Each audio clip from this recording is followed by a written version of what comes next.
Hey, it's Miss Cole, and today I want to talk again about student work that I'm really proud of. And this is you'll see, it's both an example and a non-example. And so this is an example of what's called a one-pager. The student read Fahrenheit 451 and created a one-page response.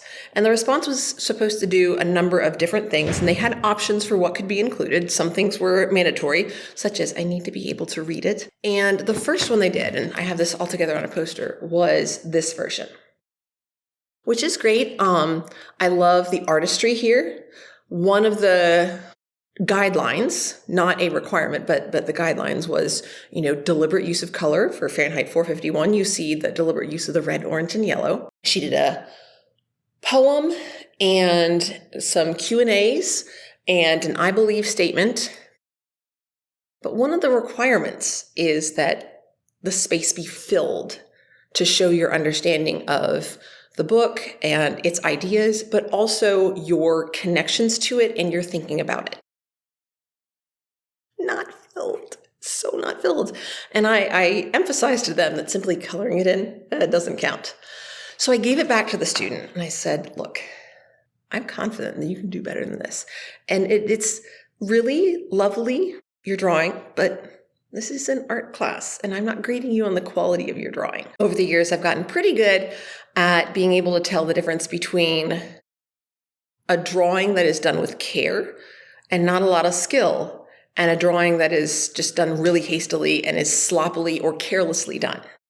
So, students, I said, look, I'll grade this if you want me to, but before I even grade it, I'm going to tell you it's not going to pass. Not just because there's stuff missing, but I think they were supposed to do 5 things. So one of them was literally missing, just not there. So that immediately 20% is just gone.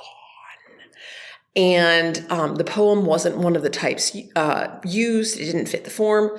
So there were a number of things that I spotted pretty quickly. And I'm like, I've seen significantly better work from the students. So I said, okay, if you want to. And again, my late policy, no points off. Just do your best. Send in a late work email. Then I got this one.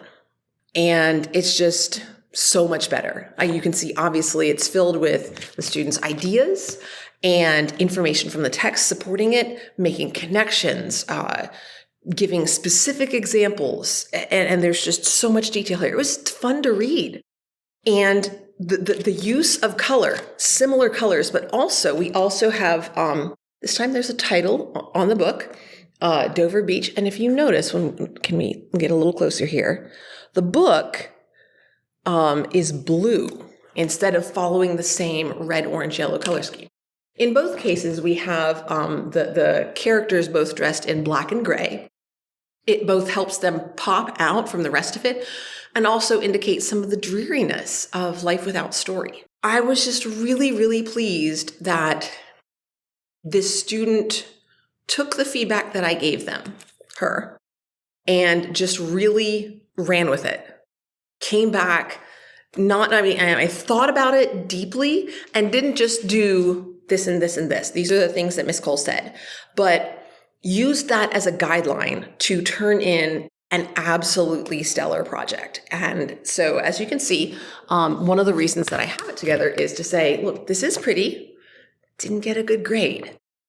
It doesn't fulfill the requirements of the assignment. This one, this is the sort of thing that I'm absolutely looking for.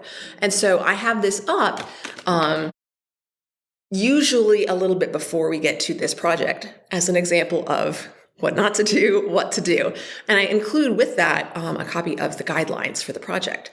So you know who you are. I asked you if I could keep this and use it as an example of student work, but I hope it's okay with you that now I'm sharing it with the whole world, because it deserves that, and you deserve that. I hope you're doing really well. Bye for now, everybody. Thanks for watching.